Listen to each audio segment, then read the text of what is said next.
बॉलीवुड की सबसे प्रसिद्ध और खूबसूरत अभिनेत्रियों में से एक कैटरीना कैफ का जन्म 16 जुलाई 1983 को हांगकांग में एक बहुसांस्कृतिक परिवार में हुआ था। उनके पिता मोहम्मद कैफ कश्मीरी मूल के एक भारतीय व्यवसायी हैं और उनकी मां सुजैन टर्कोट एक ब्रिटिश वकील और परोपकारी हैं। कैटरीना कई भाई बहनों के साथ बड़ी हुईं, जिनमें उनके बड़े परिवार में उभरती हुई अभिनेत्री इसाबेल कैफ और क्रिस्टीन राफेल दुरान भी शामिल थीं। 1.69 मीटर की ऊंचाई, आकर्षक मिश्रित नस्ल की सुंदरता और प्राकृतिक आकर्षण के साथ उन्होंने भारतीय दर्शकों को जीत लिया है, भले ही उनका जन्म इस देश में नहीं हुआ था। उन्होंने 9 दिसंबर 2021 को राजस्थान में एक निजी शादी समारोह में प्रतिभाशाली बॉलीवुड अभिनेता विक्की कौशल से शादी की। एक अज्ञात मॉडल से लेकर भारत की बॉक्स ऑफिस क्वीन तक, कैटरीना ने दृढ़ता और प्रतिभा का प्रतीक बनने के लिए कई चुनौतियों को पार किया है, लेकिन उनका जीवन मौन उदासी और अनदेखे आंसुओं से भी भरा है। कैटरीना कैफ का करियर मॉडलिंग की दुनिया में कदम रखने के साथ शुरू हुआ, जब वह किशोरी थीं और लंदन में रहती थीं। 14 वर्ष की आयु में उन्होंने एक सौंदर्य प्रतियोगिता में भाग लिया और जीत हासिल की, जिससे उन्हें ब्रिटेन में छोटे ब्रांडों के लिए मॉडलिंग करने का अवसर मिला। उनकी जिंदगी तब बदल गई जब निर्देशक कैजाद गुस्ताद ने उन्हें लंदन में एक फोटोशूट के दौरान देखा और बूम 2003 के ऑडिशन के लिए भारत आमंत्रित किया। अमिताभ बच्चन और गुलशन ग्रोवर अभिनीत यह पहली फिल्म बॉक्स ऑफिस पर बुरी तरह असफल रही और कैटरीना की अपरिपक्व अभिनय और खराब हिंदी भाषा कौशल के लिए आलोचना की गई। उन्होंने एक बार कहा था कि बूम के प्रीमियर के बाद वह अपने होटल के कमरे में अकेली बैठी रो रही थीं, क्योंकि उन्हें लग रहा था कि वह असफल हो गई हैं और उन्हें डर था कि उनका बॉलीवुड का सपना शुरू से ही खत्म हो गया है। लेकिन हार मानने के बजाय उन्होंने मुंबई में ही रहने, हिंदी सीखने और खुद को साबित करने के लिए अपने अभिनय कौशल को सुधारने का फैसला किया। उनकी सफलता फिल्म सरकार 2005 से आई, जिसमें उन्होंने अभिषेक बच्चन और अमिताभ बच्चन के साथ छोटी भूमिका निभाई। यद्यपि मुख्य भूमिका नहीं थी, फिर भी उनकी उपस्थिति ने ध्यान आकर्षित किया और उन्हें फिल्म निर्माताओं से निमंत्रण मिलने लगे। असली सफलता मैंने प्यार क्यों किया को मिलती है 2005, सलमान खान और सुष्मिता सेन अभिनीत एक रोमांटिक कॉमेडी। सोनिया के रूप में उनकी भूमिका, उनकी चमकदार सुंदरता और अनुग्रह के साथ दर्शकों को जीत लिया। हालांकि हिंदी बोलने में असमर्थता के कारण उनकी डबिंग आवाज के लिए उनकी आलोचना की गई। उन्होंने एक बार कहा था कि इस भूमिका की तैयारी के लिए वह प्रतिदिन घंटों नृत्य और हिंदी सीखती थीं। कभी-कभी थकान के कारण रोने लगती थीं, लेकिन फिर भी वह दृढ़ रहीं, क्योंकि वह पहचान बनाना चाहती थीं। नमस्ते लंदन 2007 एक प्रमुख मील का पत्थर थी, जिसमें जसमीत, इंग्लैंड में रहने वाली एक भारतीय लड़की की भूमिका के लिए उन्हें आलोचनात्मक प्रशंसा मिली और उन्हें एक उभरते सितारे के रूप में स्थापित किया गया।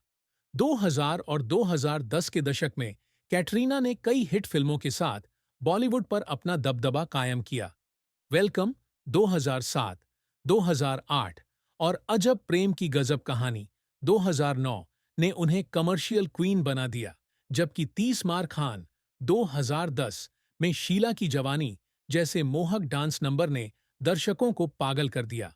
जिंदगी ना मिलेगी दोबारा 2011 एक और उच्च बिंदु था, जहां वह लैला, एक फ्री डाइविंग प्रशिक्षक, में बदल गई और उसे अपने स्वाभाविक अभिनय के लिए समीक्षकों द्वारा सराहा गया। एक था टाइगर 2012, 3 2013। दोनों फिल्मों ने भारत में 300 करोड़ रुपए का आंकड़ा पार कर लिया, जिससे उनकी स्थिति बॉलीवुड की सबसे अधिक भुगतान पाने वाली अभिनेत्रियों में से एक बन गई। उन्होंने एक बार कहा था कि धूम 3 की शूटिंग के दौरान उन्होंने थकने तक कलाबाजियां कीं, दर्द से रोने लगीं, लेकिन फिर भी उन्होंने अभ्यास जारी रखा, क्योंकि वह बेहतरीन एक्शन दृश्य देना चाहती थीं। हालांकि कैटरीना का करियर हमेशा से आसान नहीं रहा। बड़ी सफलता के द्वार के बाद उन्हें कई असफलताओं का सामना करना पड़ा, जैसे कि फितूर 2016, जो एक महत्वाकांक्षी रोमांटिक फिल्म थी, जो बॉक्स ऑफिस पर बुरी तरह फ्लॉप हो गई। उन्होंने एक बार बताया था कि फितूर के प्रीमियर के बाद वह अपनी कार में बैठकर रो रही थीं, क्योंकि उन्हें लग रहा था कि उनके प्रयासों को पुरस्कृत नहीं किया जा रहा है, खासकर तब जब उन्होंने फिरदौस की भूमिका के लिए गहरी भावनाओं को व्यक्त करना सीखने में महीनों बिताए थे। रणबीर कपूर अभिनीत जग्गा जासूस 10/7 भी एक बड़ी असफलता थी, जिससे वह अपनी प्रसिद्धि बनाए रखने के दबाव के कारण तनावग्रस्त हो गईं। उन्होंने एक बार कहा था कि जग्गा जासूस की शूटिंग के दौरान वह ड्रेसिंग रूम में रो पड़ी थीं, क्योंकि वह लंबे शेड्यूल और पर्दे के पीछे की समस्याओं से थक गई थीं। उनके करियर को झटका लगा, लेकिन उन्होंने हार नहीं मानी और जीरो 2018 और भारत 2009 के साथ वापसी की। हालांकि उतनी सफलता नहीं मिली।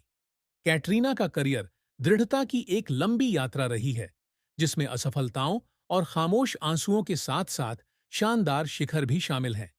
कैटरीना कैफ के जीवन का सबसे बड़ा दुख शायद बचपन से ही अस्थिरता की भावना और परिवार से अलगाव है।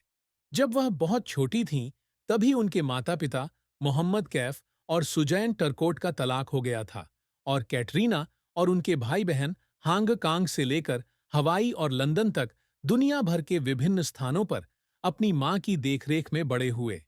उन्होंने एक बार कहा था कि जब वह छोटी थीं, तो अक्सर अपने कमरे में बैठकर रोती रहती थीं, क्योंकि उन्हें समझ नहीं आता था कि उनके पिता आस-पास क्यों नहीं हैं, और उनके न होने से उनके अंदर एक खालीपन आ जाता था, जिसे भरा नहीं जा सकता था। हालांकि वह अपनी मां से बहुत प्यार करती थी, लेकिन टूटे हुए परिवार के दुख ने उसे बहुत छोटी उम्र में ही स्वतंत्र होना सीखने पर मजबूर कर दिया और वह उन भावनाओं को भूलने के लिए काम करने लगी। एक और दुख की बात यह है कि जनता का दबाव और उसकी उत्पत्ति के बारे में आलोचना है। बॉलीवुड में प्रवेश करने वाली एक विदेशी के रूप में जब कैटरीना पहली बार भारत आईं, तो उन्हें अक्सर हिंदी न बोलने के लिए उपहास का पात्र बनना पड़ा और वह भारतीय नहीं है जैसी टिप्पणियों से उन्हें ठेस पहुंची। उन्होंने एक बार कहा था कि कई रातें ऐसी भी थीं जब वह अपने बारे में दुर्भावनापूर्ण लेख पढ़ती थीं और रोती थीं, क्योंकि वह अपने सर्वश्रेष्ठ प्रयासों के बावजूद भी खुद को स्वीकार न किए जाने का अनुभव करती थीं। साथ ही अपनी छोटी बहन इसाबेल कैफ को बॉलीवुड में जगह बनाने के लिए संघर्ष करते देखना एक बड़ी निराशा है। जब उसने देखा कि इसाबेल की तुलना खुद से की जा रही है, तो वह रो पड़ी। वह असहाय महसूस करने लगी, क्योंकि वह उसे उन दबावों से बचा नहीं सकी जो उसने अनुभव किए थे। ये दुख कभी भी पूरी तरह से गायब नहीं होते, बल्कि कैटरीना का हिस्सा बन जाते हैं तथा हर दिन उन्हें अधिक मजबूत और लचीला जीवन जीने के लिए प्रेरित करते हैं। विक्की कौशल के साथ कैटरीना कैफ का प्यार और शादी एक खूबसूरत कहानी है, लेकिन इससे पहले उनकी प्रेम यात्रा उतार चढ़ाव से भरी थी। वह विक्की से उरी द सर्जिकल स्ट्राइक 2019 के सेट पर मिलीं, जब वह एक नए स्टार के रूप में उभर रहे थे, और टेपकास्ट शो पर उनकी आकर्षक बातचीत के माध्यम से वे जल्दी ही दोस्त बन गए। गुप्त मुलाकातों के माध्यम से उनका प्यार परवान चढ़ा और विक्की ने अपनी ईमानदारी और हास्यबोध से उसे जीत लिया।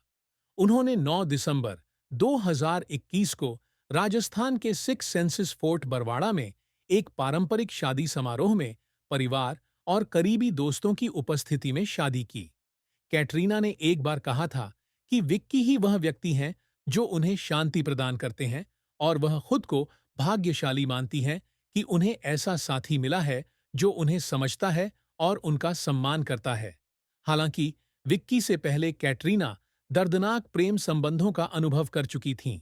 उनका सबसे चर्चित रिश्ता सलमान खान के साथ था, जो 2005 से 2010 तक चला। उनकी मुलाकात मैंने प्यार क्यों किया के सेट पर हुई थी और सलमान, जो एक बड़े सुपरस्टार थे, ने उन्हें बॉलीवुड में जगह बनाने में मदद की। एक समय उनका प्यार परिपूर्ण माना जाता था, लेकिन व्यक्तित्व के अंतर और प्रसिद्धि के दबाव के कारण उनका रिश्ता टूट गया। कैटरीना ने एक बार कहा था कि जब रिश्ता खत्म हुआ, तो वह अपने अपार्टमेंट में खूब रोई थीं, क्योंकि वह खुद को खोया हुआ महसूस कर रही थीं, क्योंकि सलमान न केवल उनके प्रेमी थे बल्कि उनके गुरु भी थे। इसके बाद उन्होंने 2012 से 2016 तक रणबीर कपूर को डेट किया। यह रिश्ता उतार चढ़ाव भरा रहा। वे साथ रहते थे और शादी करने की योजना बना रहे थे, लेकिन जग्गा जासूस के टूटने और रणबीर की बेवफाई की अफवाहों के कारण वे अलग हो गए। उन्होंने एक बार बताया था कि जब वह रणबीर के अपार्टमेंट से बाहर निकलीं तो वह रो पड़ीं, क्योंकि उन्हें लगा कि वह प्यार में हार गई हैं, और यह दुख महीनों तक रहा। विक्की के साथ उसे खुशी मिलती है, लेकिन अतीत के दाग उसके दिल में हमेशा के लिए रह गए हैं। 2 दशकों से अधिक की कड़ी मेहनत का नतीजा यह है कि कैटरीना कैफ की कुल संपत्ति 2025 तक लगभग $40 मिलियन होने का अनुमान है। उनके पास मुंबई के बांद्रा में एक शानदार अपार्टमेंट है, जिसकी कीमत लगभग $5 मिलियन है, जहां वह विक्की के साथ रहती हैं। इसके अलावा उनके पास लंदन के हैम्पस्टेड में एक मकान है, जिसकी कीमत लगभग $3 मिलियन है, जिसमें क्लासिक वास्तुकला उनकी ब्रिटिश पृष्ठभूमि को दर्शाती है। कैटरीना फिल्मों से पैसा कमाती है, प्रति फिल्म $2 मिलियन तक कमाती हैं, तथा लक्स, लॉरियल और पैंटीन के साथ विज्ञापन अनुबंधों से भी उन्हें प्रतिवर्ष लाखों डॉलर मिलते हैं।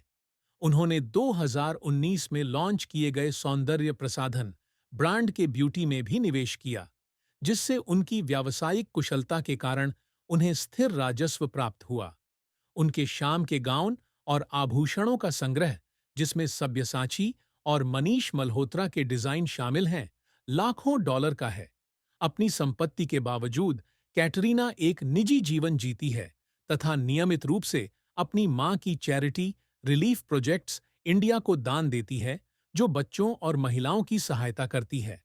कैटरीना का परिवार अच्छी तरह जानता था कि वह किस दुख से गुजर रही थी, हालांकि उसने शायद ही कभी उन्हें यह दुख दिखाया हो।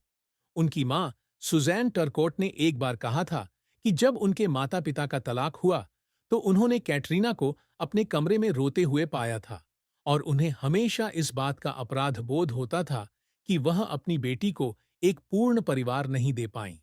सुजैन का कहना है कि कैटरीना मजबूत हैं, लेकिन उनका सबसे बड़ा दुख अपने पिता की अनुपस्थिति है, जिसकी भरपाई वह हमेशा प्यार से करने की कोशिश करती है। उनकी बहन इसाबेल कैफ ने एक बार बताया था कि उन्होंने कैटरीना को उनके करियर के बारे में दुर्भावनापूर्ण टिप्पणियां पढ़ते हुए रोते हुए देखा था, और उन्हें इस बात पर गर्व है कि उन्होंने सफलता पाने के लिए उन टिप्पणियों पर काबू पा लिया। उनकी बहनों में से एक, क्रिस्टीन राफेल दुरान, ने महसूस किया कि कैटरीना को अपने परिवार को दुनिया के विभिन्न हिस्सों में रहते हुए देखकर दुख हुआ होगा, लेकिन वह अपनी बहन को उसकी दृढ़ता और गर्मजोशी के लिए प्यार करती थी। विक्की ने कहा कि जब कैटरीना अतीत के प्यार के बारे में बात करती हैं, बारे में बात